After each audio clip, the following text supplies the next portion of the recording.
Salam perjumpaan kembali bersama Tajikso, aspirasi seni obrolan inspirasi. Pada kesempatan ini kita membahas tentang pembelajaran online atau yang biasa kita kenal dengan dalam jaringan, disingkat dengan daring, di mana pembelajaran online yang menurut Menteri Pendidikan juga bahwa pembelajaran online sesuatu yang harus dipikirkan atau dipermanenkan. Tepat atau tidaknya, kita langsung aja menyapa para narasumber kita. Apa kabar Bu Nasri? Alhamdulillah. Bu Rama? Ya, sudah berapa lama menjadi tenaga pendidik? Saya mengajar dari mulai tahun 2014. 2014. Ibu Rama sendiri? Saya juga Pak, pada tahun 2014 saya sudah Mengajar. SD. Iya.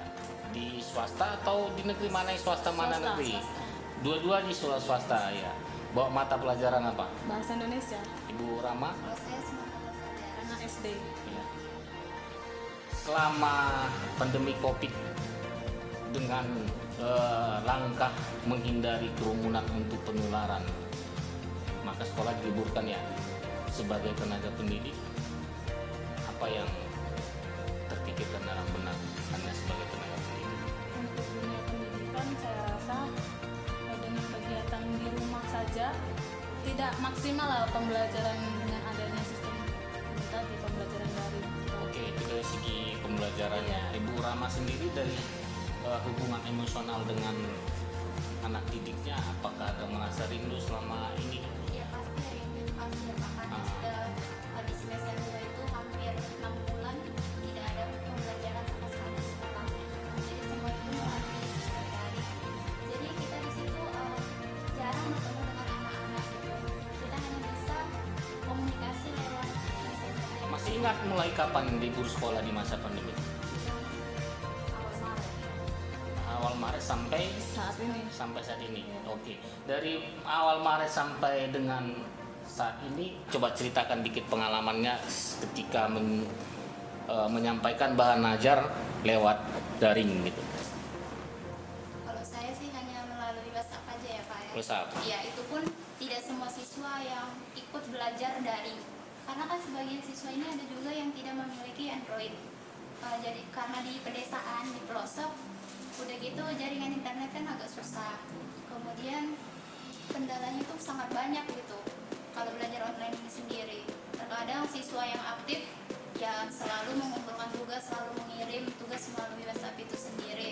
Tapi yang tidak ya sama sekali tidak ada seperti itu. Sebagai tenaga pendidik, kelabakan nggak misalnya menerima bahan-bahan yang dari anak murid Ya gitu? pasti ya, karena menumpuk sekali, banyak sekali. WhatsApp itu gimana caranya? Hmm. Kasih tugasnya apa? Saya ketik aja seperti itu Pak. Diketik terus Ya, di foto atau di foto, Hah? di share ke anak-anak itu. Kan ada Terus grup WhatsApp. anak-anak jawab di kertas, Iya, foto foto, lagi, kirim lagi. Iya. Gitu. memang itu. satu sisi Itu yang dianggap guru itu sudah siap. ya kalau dibilang kesiapan Soalnya kata pasti kata enggak. Menteri Pendidikan, guru sudah siap katanya dengan Iya. sistem Oh, daring. Kalau menurut aku itu bukan Nah, kesiapan. iya benar. Sebenarnya belum ya. Karena apa ya, untuk kesiapan materi dalam sistem daring ini, pertama ya dari pandangan guru yang pertama, tidak semua guru itu memahami IT gitu. Ada juga guru-guru yang masih belum. Bentar dulu, kalau cuman foto terus Iya. kirim semua WhatsApp itu kita nggak ngomong IT, Iya. masih ngomong sosial media itu. Oh gini, maksudnya kalau melalui WhatsApp gitu kan. Heeh. Ya itu dibilang apa ya, kesiapan guru itu masih ya karena mendadak, karena memang harus Betul, tapi kan yang baca itu kan kalau katanya Menteri guru siap gitu. Menteri Pendidikan bilang guru sudah siap untuk Ah. masuk ke pembelajaran jarak jauh atau Karena kan daring. mempersiapkan materinya aja kan nggak semudah itu gitu. Berarti selama masa libur pandemi COVID dari awal Maret belum ada sistem yang terbangun atau terlaksana dalam pembelajaran daring ya? Belum, kalau Masing-masing misalnya guru lah berarti. Masih Masing-masing dengan guru, ya, ya, inisiatif inisiatif, sendiri, ya, inisiatif guru. bahkan masih dengan cara-cara penggunaan media sosial Iya, gitu ya, iya. bukan ada sistem tertentu. Ada yang paling maksimal sih, yang paling maksimal yang bisa dilakukan guru dalam pengumpulan tugas itu melalui kayak aplikasi-aplikasi Iya, seperti itu kan, misalnya seperti Google Classroom gitu, terus Zoom atau melalui Quizzes ada juga seperti itu. Jadi kita gurunya yang buat Google Classroom itu kan melalui email. Nah kendalanya tidak semua siswanya mengerti gitu. Jadi Gurunya ngerti semua enggak? gurunya juga banyak yang belum paham itu tadi. Belum Gitu. paham, ya? Jadi kan proses untuk memang sih sebagai guru kita harus mengupgrade ilmu kan, tapi kan butuh proses gitu. Gurunya juga butuh ini kalau aplikasi seperti ini kayak mana sih caranya gitu.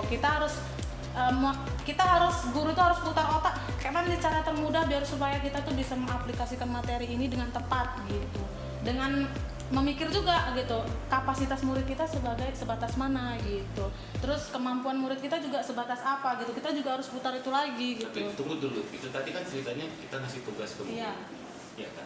Belajarnya Ya itu belajarnya gini, kalau saya pribadi saya pribadi biasa saya buat menyampaikan materi itu membuat video seperti itu kan, video kita sampaikan materi seperti kita mengajar di depan kelas. Setelah kita sampaikan materi video itu tadi melalui video, kita share ke grup kan, dilihat setelah itu baru ada tugas menyusul gitu dari materi ini. kirim video berapa lama kalau WhatsApp? Ya durasi lumayan panjang juga sih. Dan tidak semua bisa dikirim Iya. file Dan kalau video ngomong kuota gitu tuh. Iya. Iya. Ah. Ya itu masalah terbesar sih sebenarnya. Iya, Selain- selama pembelajaran daring sebagai tenaga pendidik, apa misalnya kita anggap pengorbanan yang memang diinisiatif dulu sendiri gitu saat ini?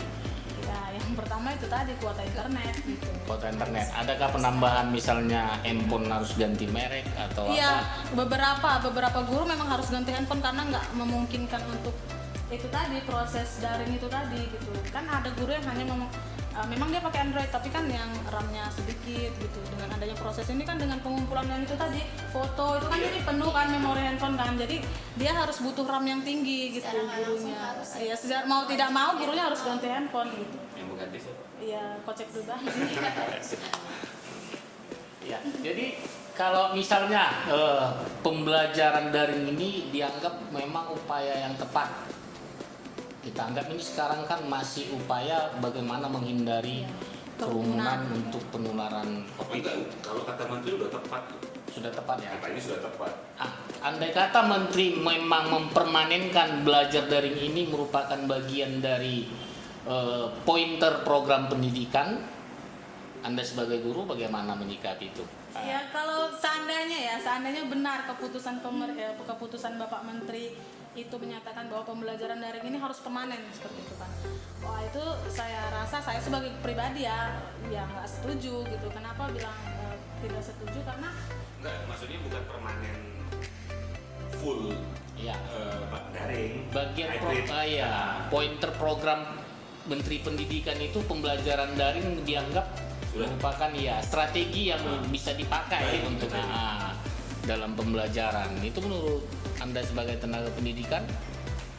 karena seperti ini ya, kalau pembelajaran daring itu meskipun dia ada keunggulan, pasti kan ada keunggulan, tapi lebih banyak secara praktek itu lebih banyak kelemahannya gitu. Iya, daripada keunggulannya seperti itu. Keunggulannya itu paling hanya kita bisa belajar kapanpun dan dimanapun, ya kan, tanpa batas waktu.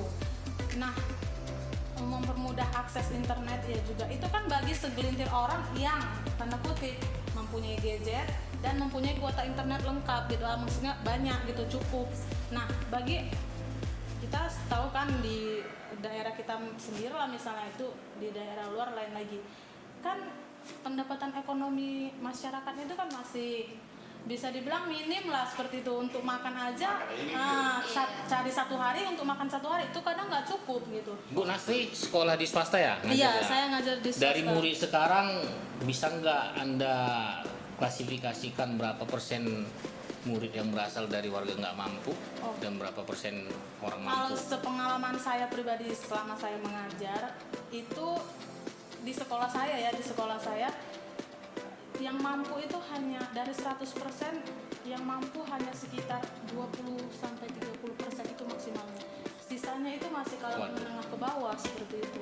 Jadi itu yang menjadi kendala saya dan teman-teman mengajar juga.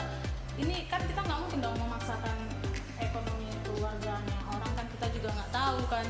Nah, apalagi dalam masa pandemi seperti ini kan banyak orang yang di PHK, banyak yang kehilangan pekerjaannya gitu. Jadi kita juga bingung gitu, ini kayak mana nih cara memaksimalkan pembelajaran yang harus kan gitu, harus gitu. Berarti dalam penerapan selama ini di libur pandemi COVID dengan sistem belajar daring, banyak siswa yang tidak mengikuti ya? Iya, akhirnya itu tadi harus pinjam handphone tetangga, harus pinjam handphone, kan nggak mau sampai kapan seperti itu gitu. Karena kan tugas harus dikumpul gitu kan, informasi jalan terus, tugas-tugas dari guru jalan terus. Kalau dia nggak punya gadget, nggak punya gawe, ya dia mau gimana ya, mau tak mau harus minimal pinjam punya tetangganya gitu. Ibu Rama, selama mengajar di dalam ruangan, ada tidak menemukan murid yang bandel? Pasti ada Pak. Tidak semua murid itu baik ya Pak ya. Kan karakternya berbeda-beda gitu Ya. kan. Jadi kalau kita mendapat murid yang baik saja mungkin itu nggak ada tantangan bagi kita gitu kan. Cuman kalau muridnya ada yang bandel gitu itu kan jadi iya tantangan kita sendiri gitu untuk merangkul bagaimana supaya dia itu bisa berubah sikapnya. Jadi selama libur pandemi COVID dengan belajar daring, rindu nggak dengan murid bandelnya? Itulah yang paling dirindukan Pak. Iya tingkah yang di dalam kelasnya itu yang paling dirindukan. Terus mengatasi bandelnya gimana kalau terus belajar daring? Itulah yang kurang apa ya Pak. Jadi Justru belajar daring itu malah makin kacau kan? Iya. Sebenarnya kan nggak ada disiplin itu. Iya, benar.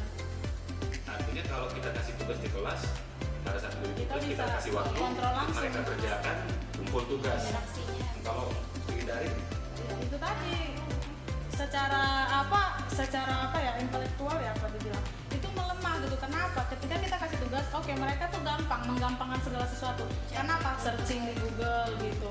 Jadi kan kita nggak tahu, nggak bisa lagi ada tolak ukurnya mana siswa yang benar serius, mana siswa yang nggak tahu gitu. Dan Kadang bukan siswanya sendiri yang orang tuanya malah. Iya, orang tuanya yang turun tangan langsung gitu. yang kita nggak tahu. Iya. Berarti pendidikan itu tidak serta-merta hanya menyampaikan pembelajarannya, tapi dibutuhkan interaksi sosial. Kalau istilah guru katanya ada memanusiakan Manusia. manusia ya. Karena memanusiakan manusia itu yang susah sekali memanusiakan manusia. Karena itu tadi ketika seorang anak datang ke sekolah kan udah bukan satu kepala aja yang di dalam ruang lingkup sekolah itu kan banyak interaksi sosial, berbagai macam karakter. Nah karakter inilah yang mau kita arahkan mau kemana gitu. Karakter ini, itulah pembentukan karakter itu tadi gitu. Jadi kalau dia hanya terus belajar di rumah, ya interaksi sosialnya kan nggak ada gitu. Secara emosional dia juga pasti kan terpengaruh. Jadi sistem ujian untuk kenaikan kelas di menyongsong tahun pelajaran baru gimana kemarin penerapannya? Kalau di sekolah saya kemarin Pak, siswa itu datang ke sekolah, kita bagi lembar jawabannya. Lembar soalnya. Kita bagikan selama setiap hari. Misalnya satu hari itu kan 2 mata pelajaran, itu yang kita bagikan. Kemudian mereka pulang, besoknya antar jawabannya kita kasih Sambil mengambil soal yang baru. lagi, seperti itu. Selama seminggu dirasakan. Dengan sistem penerapan ujian begitu, kira-kira pencapaian kualitas pembelajaran tercapai tidak? Malah justru tidak terukur. Kayak gimana ini Tidak terukur, ini ya? pasti nyontek lah kan, sedangkan dia belajar di kelas dipantau diawasi itu pasti nyontek kan, apalagi di rumah kan gitu. Ya udah Kita nggak tahu. kita tadi searching melalui Google ya gampang aja gitu. Ya mereka menggampangkan segala sesuatunya jadinya dengan adanya sistem belajar daring. Berarti gagasan Menteri Pendidikan tersebut bisa nggak kita simpulkan bahwa pembelajaran daring itu tidak bisa menjadi pembelajaran utama pokok dalam pendidikan formal, tapi kita bisa jadikan pembelajaran daring itu ya adalah pembelajaran ekstra. Iya, ekstrakurikuler Mendukung gitu. penambahan dari pembelajaran formil atau utama yang sehari-hari bisa disampaikan oleh tenaga pendidik terhadap didiknya. Kalau begitu ada nggak pesan-pesan yang mau disampaikan terhadap ya anak muridnya, terhadap ini orang tua muridnya, atau ya langsung juga kepada Menteri Pendidikannya juga, silakan boleh disampaikan. Ya kalau dalam situasi yang seperti ini ya memang kita menghindari kerumunan, pembelajaran daring itu solusi yang dianggap saat ini paling tepat seperti itu. Untuk proses pembelajaran itu terus berlanjut. Tapi kalau ini berkesinambungan terus menerus dan dipermainkan, saya rasa itu sama sekali tidak tepat gitu, karena kita juga butuh tatap muka kepada murid-murid itu tadi. Sekolah formal yang tatap muka itu perlu gitu, karena apa, guru itu nggak tahu gitu. Kalau kita hanya daring, hanya melalui online ya kan kita juga harus membentuk karakter si anak gitu. Oke, Ibu Rama, ada nggak misalnya pesan atau menjadi inspirasi bahwa pembelajaran daring itu ya perlu support gitu, support dari pemerintah. Nah, semacam kita tahu sekarang ada dana bantuan operasional sekolah BOS. Nah, boleh tidak itu menjadi inspirasi bahwa dalam pembelajaran daring ya itu menjadi bantuan gitu melengkapi kuota internet deh. Silakan sampaikan Bu Rama. Ya, saya berharap selama pandemi COVID ini ya Pak, kalau memang pembelajaran daring ini mau dilaksanakan, ya itulah tadi akses internetnya itu harus dilengkapi. Harus dipikirkan juga. Iya Pak. Ini sampai kapan kuota internet ini, kalaupun mau dikasih ya sampai kapan gitu, dengan menggunakan dana BOS yang tadi dibilang itu tadi. Bisa nggak melalui dana BOS itu tadi, istilahnya dialihkan lah yang tadinya bantuan operasional sekolah ini untuk apa, bisa kita alihkan untuk Kan memungkinkan kan? memungkinkan. Misalnya nih satu anak nih berapa nih bantuan operasional sekolahnya gitu, minimal setengah aja dibantu dari situ untuk kelengkapan si anak tadi memulai proses pembelajaran daring ini tadi, baik itu untuk pembelian gadget ataupun untuk kuota internet seperti itu. Jadi tidak ada alasan lagi untuk nggak punya handphone, nggak punya kuota seperti itu. Jadi semua belajar Ada yang beralasan Banyak. itu alasan atau memang Ya memang kenyataannya dia nggak, Kenyataannya. iya. seperti itu. jadi tadi kalau hitungannya dari 100 murid hanya 20 Sampai 30% yang mampu. berarti sisanya ini apa nasibnya selama 3 bulan Iya, ini? itulah yang kita khawatirkan. Kalau ini sampai berkelanjutan seperti itu, kita sebagai tenaga pendidik kan khawatir gitu. Ini masa depan anak bangsa kayak gimana nantinya ke depan gitu. Ini namanya pembodohan Generasi hilang bangsa. berarti. Iya. Iya. Sementara tatap muka aja belum tentu Iya, memahami. kita tetap muka aja belum tentu 20% bisa diserapnya. Apalagi secara daring. Baik, terima kasih Ibu Nasri dan Ibu Rama atas waktu kita yang bisa bersama-sama dalam bincang-bincang pembelajaran daring di lingkup warga pendidikan yang mungkin nanti bisa mencapai tujuan-tujuan baik dari untuk anak didiknya maupun tenaga pendidiknya. Ya, begitulah dulu perbincangan kami seputaran dengan pembelajaran daring atau pembelajaran online, di mana di sisi efisiensi pencapaian mungkin pembelajaran daring atau pembelajaran online merupakan hal yang tepat. Namun di sisi lain memiliki sudut pandang yang berbeda yang mungkin bisa menjadi akomodir bagi stakeholder pendidikan menjadikan pembelajaran daring dalam pertimbangan-pertimbangan yang lebih baik lagi. Sekian dulu perjumpaan kita pada episode ini. Jangan lupa untuk like dan subscribe tayangan kami. Episode ini merupakan episode terakhir season pertama dari setiap tayangan Tajud Show. Sampai bertemu kembali di sesi kedua tayangan Tajud Show. Mantap Tajud Show.